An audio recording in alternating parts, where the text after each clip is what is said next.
শাসক দলৰ সভাপতি অখিল গগৈয়ে কৈছে যে শ্যামকানু মহন্ত অগপৰ পুলিচ এটা অনিৰ্দিষ্টকালীনভাৱে সূচনা কৰিছে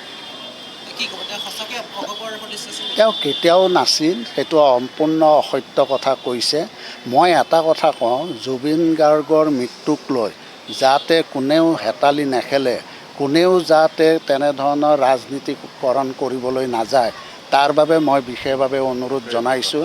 জুবিন গাৰ্গ হ'ল অসমৰ হিয়াৰ আপোন তেওঁ হিয়াৰ আমঠু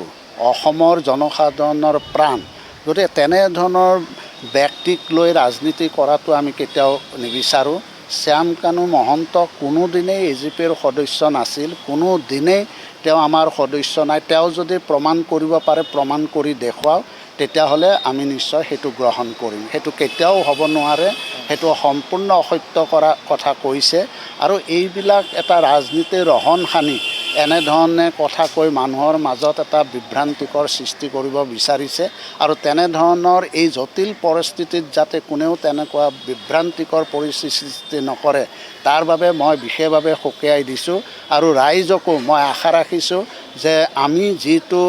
জুবিন গাৰ্গৰ যিটো আকস্মিক বিয়োগ হ'ল সেই আকস্মিক বিয়োগৰ কিভাৱে তেওঁৰ বিয়োগ হ'ল গোটেই সত্য ঘটনাটো পোহৰলৈ আনিব লাগে আৰু যিসকলে এনেধৰণৰ এটা ষড়যন্ত্ৰ কৰি আজি জুবিন গাৰ্গ মৃত্যুমুখত পৰিব লগা হ'ল সেই সকলক যাতে কঠোৰতমৰ পৰা কঠোৰতম শাস্তি বিহিব পাৰে তাৰ বাবেহে আমি দাবী জনাইছোঁ এইটো পলম কৰিব নালাগে ফাষ্ট ট্ৰেকত ইতিমধ্যে SITত মাননীয় মুখ্যমন্ত্ৰীয়ে এইটো অৰ্পণ কৰিছে CIDকো অৰ্পণ কৰিছে মই ভাবোঁ যে ইয়াৰ সত্যতা নিশ্চয় ওলাব আৰু আশা ৰাখিছোঁ এইটো পলম কৰিব নালাগে অতি শীঘ্ৰে ইয়াৰ এটা উচিত তদন্ত কৰি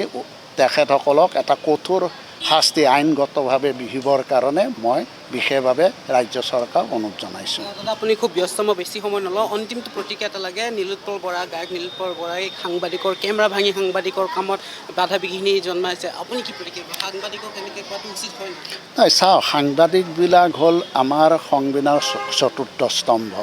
তেওঁলোকৰ যথেষ্টখিনি তেওঁলোকৰ দায়িত্ব আছে আৰু সেই দায়িত্ব বুজিয়ে আজি সাংবাদিকসকলে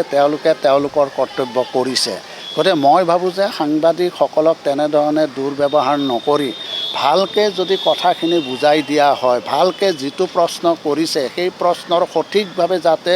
উত্তৰ দিয়াৰ ব্যৱস্থা কৰে তাৰ বাবেহে মই অনুৰোধ জনাইছোঁ গতিকে মই ভাবোঁ যে তেনেধৰণৰ এটা ঘটনা সংঘটিত কৰাত মই সঁচাকৈয়ে অন্তৰত দুখ পাইছোঁ আৰু এনেধৰণৰ ঘটনাৰ যাতে পুনৰাবৃত্তি নহয় তাৰ বাবে ভৱিষ্যতলৈকে যাতে সকলোৱে সাৱধানতা অৱলম্বন কৰে তাৰ বাবে মই বিশেষভাৱে অনুৰোধ জনাইছোঁ Stay informed, stay ahead. News Any 365